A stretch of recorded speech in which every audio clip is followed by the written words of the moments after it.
Movie start होती है एक लड़के से जिसका नाम शू है। वो अपनी नानी के साथ कुछ वक्त गुजारने के लिए उनके घर आता है। गाड़ी से उतरकर जब घर की तरफ जाने लगता है तो उसे कुछ प्लांट्स के साथ खेलती हुई एक बिल्ली नजर आती है। उसको लगता है कि जैसे उसने प्लांट्स में एक छोटी सी लड़की को देखा है, जो लड़की उससे और उस बिल्ली से छुप रही थी। पर इससे पहले कि वो कुछ डिटेल्स जान सकता, उसकी नानी शू को बुलाती है और शू वहाँ से चला जाता है। शू जैसे ही वहाँ से जाता है, ये छोटी सी लड़की उस बिल्ली से बचते हुए वेंट के नीचे चली जाती है। पता चलता है कि वेंट के नीचे कूड़े के दरमियान में इसका घर है। इस लड़की का नाम एरियटी है, जो कि यहाँ पर अपने मॉम और डैड के साथ रहती है। यहाँ पर ये लोग छोटी छोटी वो चीजें इंसानों से ले लेते हैं जिसके गायब होने से इंसानों को कुछ खास फर्क भी ना पता चले। इसीलिए इन लोगों को बोरोवर्स कहते हैं, यानी कि उधार लेने वाले लोग। थोड़ी देर के बाद हम एरियटी के डैड को देखते हैं, जो कि अपने बोरोइंग मिशन से घर वापस आए थे। वो बताते हैं कि कैसे ऊपर एक नया लड़का रहने को आया है। जिसके बाद एरियटी भी अपने होने वाले इंसिडेंट के बारे में अपने पेरेंट्स को बताती है।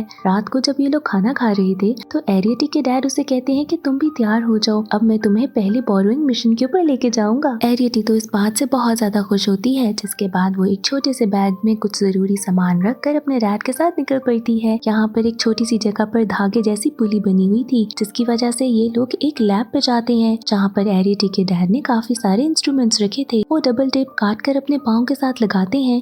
इतनी ही देर में एरियटी एक छोटे से होल से बाकी बाहर के बड़े लोगों को खाना खाते हुए देखती है। जब रात होती है और सारे बड़े लोग वहाँ से चले जाते हैं तो ये लोग किचन में एंटर होते हैं, जहाँ पर एरियटी इतने बड़े बड़े फर्नीचर को देखकर बहुत ही ज्यादा हैरान होती है। उसके डैड दूर पड़ी एक टेबल पर पॉइंट करते हैं, जिसके ऊपर एक शुगर पॉट था, और बताते हैं कि हमने वहाँ तक पहुँचना है। जिसके बाद ये लोग एक थ्रेड जैसी रस्सी के साथ नीचे उतरते हैं और एरियटी के डैड अपने पाँव पे लगी टेप के साथ एक मकड़ी की तरह उस टेबल पे चढ़ते हैं और वहाँ टी पॉट तक पहुँच जाते हैं। एरियटी भी बिल्कुल ऐसा ही करते हुए अपने डैड तक पहुँचती है, जहाँ पर उसके डैड उसे एक शुगर क्यूब देते हैं और वो उस क्यूब को अपने बैग में रख लेती है। यहाँ पास ही जमीन पे पड़ी हुई उसे एक पिन मिलती है, जिसको एरियटी उठा लेती है और एक सॉर्ड की तरह रख लेती है। उसके डैड एरियटी से कहते हैं कि ये तुम्हारी पहली बोरोइंग थी, और इस बात से वो बहुत खुश होती है। अब एक छोटी सी जगह से गुजरते हुए वो एक ऐसी जगह पर आते हैं जहाँ पर बिल्कुल उनके साइज की छोटी छोटी चीजें थी। बिल्कुल एक घर बना था, जहाँ पर एरियटी के डैड उसे बताते हैं कि ये इंसानों का बनाया हुआ एक डॉल हाउस है। अब डॉल हाउस से निकलकर ये लोग एक टिश्यू बॉक्स के पास से होते हुए गुजर रहे थे, जहाँ पर एरियटी देखती है कि शू उसकी तरफ घूर रहा है और वो घबराहट में अपना शुगर क्यूब नीचे गिरा देती है। यहाँ पर शू से कहता है कि तुम घबराओ मत, मैंने तुम्हें सुबह देख लिया था और मेरी मॉम ने भी मुझे बताया था कि इस घर में कुछ छोटे छोटे लोग रहते हैं। बट यहाँ पर वो इसकी बात का कोई जवाब नहीं देती। जिसके बाद वो और के डैड यहाँ पर खामोशी से चले जाते हैं। एरियटी अपने डैड से बहुत सॉरी कहती है। एरियटी के डैड उसे कहते हैं कि अब से काफी केयरफुल रहना होगा हमें। जिसके बाद रात को तो एरियटी को नींद ही नहीं आती है। अब खुद को रिलैक्स करने के लिए वो बाहर जाकर बैठ जाती है, जहाँ पर वो देखती है कि वेंट के पास शू आया है और उसने वहाँ पर कुछ रख दिया है। जब वो पास जाकर देखती है तो वो एक शुगर क्यूब थी और साथ ही एक पेज भी पड़ा था। यहाँ पर पहले कुछ सोचे समझे बगैर वो इसको उठा लेती है, पर फिर उसके जहन में कुछ आता है और वो उसे रखकर वहाँ से चली जाती है। इसके बाद एरियटी के पेरेंट्स उसे कहते हैं कि हमें लगता है कि अब इस जगह को छोड़कर चले जाना चाहिए, क्योंकि शायद इंसानों को हमारे बारे में पता चल गया है। इस बात से तो एरियटी की मॉम बहुत ज्यादा घबरा जाती है। जिसके बाद उसके डैड कहते हैं कि कुछ दिनों के लिए तो हमें बोरिंग को रोक देना चाहिए, हम बाहर ना जाएं और ना ही कोई हमें देखे। अब हमें कुछ ही दिनों में इस घर को छोड़ के चले जाना होगा। थोड़ी देर के बाद एरियटी दोबारा उस शुगर क्यूब के पास जाती है तो देखती है कि उसके ऊपर बहुत ज्यादा चूंटियां थी, और वो पेज उठाती है जिसके ऊपर लिखा था कि यू हैव फॉरगॉटन समथिंग। अब वो इस पेज को वापस शो को देने के लिए जाती है, जहाँ पर वो खिड़की के बाहर उस पेज को रखती है और कहती है कि मुझे और मेरी फैमिली को प्लीज अकेला छोड़ दो। शो से कहता है कि मैं तुम्हारी मदद करना चाहता था और मैं तुम्हें देखना चाहता हूँ, बट एरियटी बहुत ज्यादा घबराई हुई थी। इतनी ही देर में बाहर से एक क्रो आकर एरियटी के ऊपर हमला कर देता है, जिसको बचाने के लिए शू उस खिड़की के पास आता है। और ऐसे ही सारा शोर सुनकर शू की मेड हारू भी अंदर रूम में आ जाती है। वो उस क्रो को मारने लगती है और शू बस बचाने के लिए एरियटी को अपने हाथ में पकड़ लेता है ताकि उसकी मेड ना देख सके। मेड उस क्रो को तो यहाँ से भगा देती है और साथ ही शू को कहती है कि तुम्हें अपनी दवाइयाँ लेनी होंगी। और इसी बातचीत के दरमियान में एरियटी वहाँ से छुपकर निकल जाती है।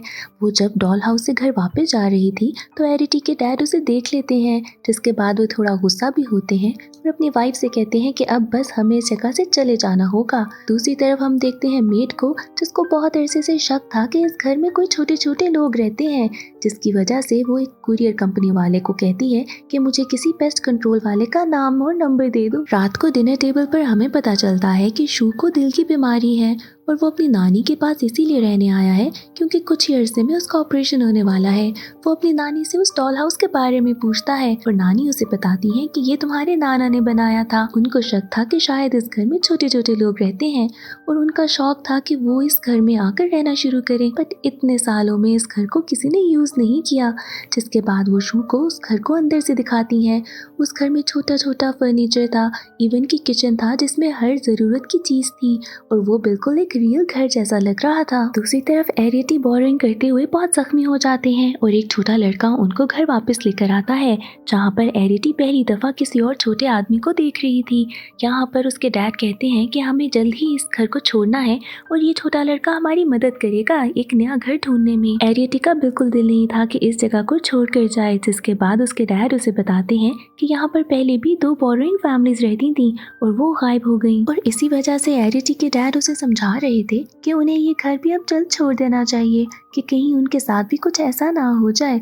अब ये लोग बातें कर रहे थे कि अचानक से इनके घर की छत हिलने लगती है और ऐसे ही घर की छत उठती है और उनका पुराना किचन कोई उठा लेता है और उसकी जगह पर एक बहुत ही खूबसूरत सा किचन रख देता है। ये काम किसी और का नहीं बस शू का था, जो कि उस डॉल हाउस की मदद से इनके घर को खूबसूरत और प्यारा बनाना चाहता था, इनकी मदद करना चाहता था। पर इसके साथ साथ एरिटी की फैमिली पैकिंग करने लग जाती है और अपने घर का सारा सामान बांध लेते हैं। अब इनके जाने का वक्त था और एरिटी शू को गुड बाय कहने के लिए जाती है, जहाँ पर शू थोड़ा उदास होता है और पहली बार उसने एरिटी को ठीक से देखा था। यहाँ पर वो एरिटी से कहता है कि तुम दुनिया की सबसे खूबसूरत लड़की हो और फिर साथ ही वो बताता है कि मैं तो सिर्फ तुम्हारी मदद करना चाहता था, तुम्हें अपना दोस्त बनाना चाहता था। इसके बाद वो उसे अपनी मेडिकल कंडीशन के बारे में भी बताता है। शू को लगता है कि ये सब कुछ उसकी वजह से हो रहा है कि एरिटी को अपना घर छोड़कर जाना होगा, जिसकी वजह से वो एरिटी से बहुत ज्यादा सॉरी कहता है। अब दूसरी तरफ हम देखते हैं कि कैसे मेड जब क्लीनिंग कर रही थी तो उसे जमीन पे पड़ा हुआ एक क्रोबार मिलता है। जब उसे वो अलमारी में रखने लगती है तो अलमारी में ढेर सारा सामान बाहर आता है और फ्लोर पर उसे एक छोटी सी जगह मिलती है, जिसको खोलने के बाद उसे नीचे वो डॉल हाउस वाला किचन नजर आता है और उसके बीच में खड़ी एरिटी की मॉम भी नजर आती हैं। मेड को देखते साथ ही एरिटी की मॉम भी चीखने लगती हैं। दूसरी तरफ एरिटी को उनकी आवाज आती है और वो उनकी मदद करने के लिए उनकी तरफ भागती है। यहाँ पर तो मेड एरिटी की मॉम को उठाकर एक जार में बंद कर देती हैं और किचन में बाकी सारे जार्स के बीच में छुपा देती हैं।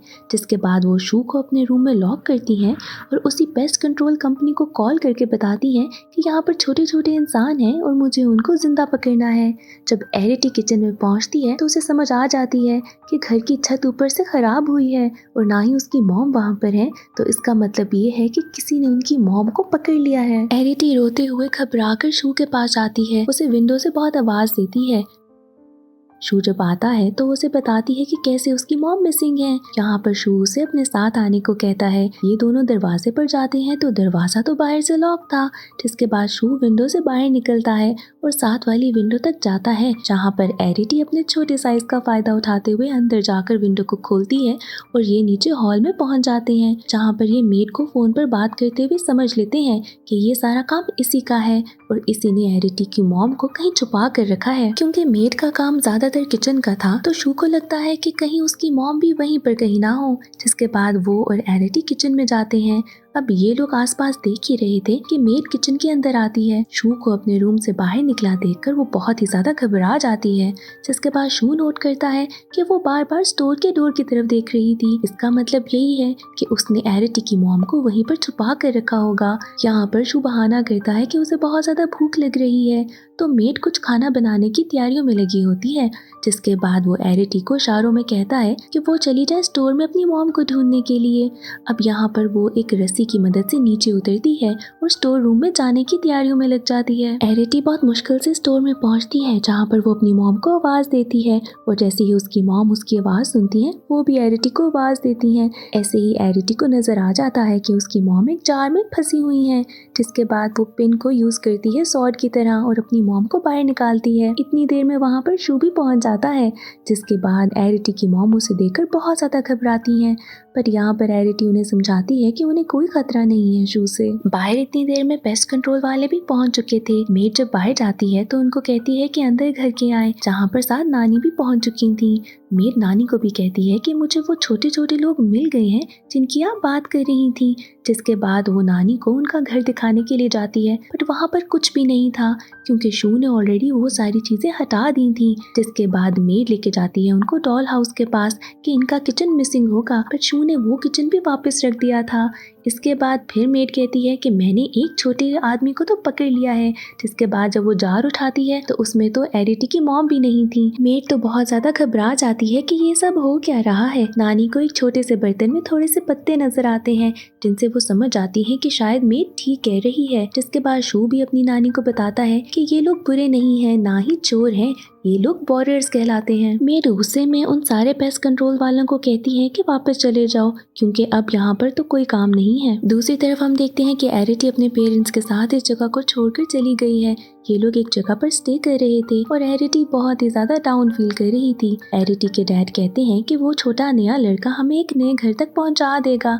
एरिटी को इतना बुरा फील होता है कि वो वहाँ से निकलकर बाहर चली जाती है, जहाँ पर उसे दोबारा से वो बिल्ली नजर आती है। ऐसे लगता है कि वो आंखों ही आंखों में कुछ बात कर रही हैं। जिसके बाद वो बिल्ली जाती है शू के पास और उसे खुद को फॉलो करने के लिए कहती है। वो छोटा लड़का एक टी केटल लेकर आया था जिसमें एरिटी और एरिटी की फैमिली अपना सामान रखते हैं ताकि इस जगह से जाकर किसी और जगह पर देख सकें, अपने रहने का बंदोबस्त भी कर सकें। इतनी देर में अचानक से एरिटी को आवाज आती है शू की और वो भागती है उस तरफ ताकि उसको एक दफ़ा दोबारा फाइनल गुड बाय कह सके।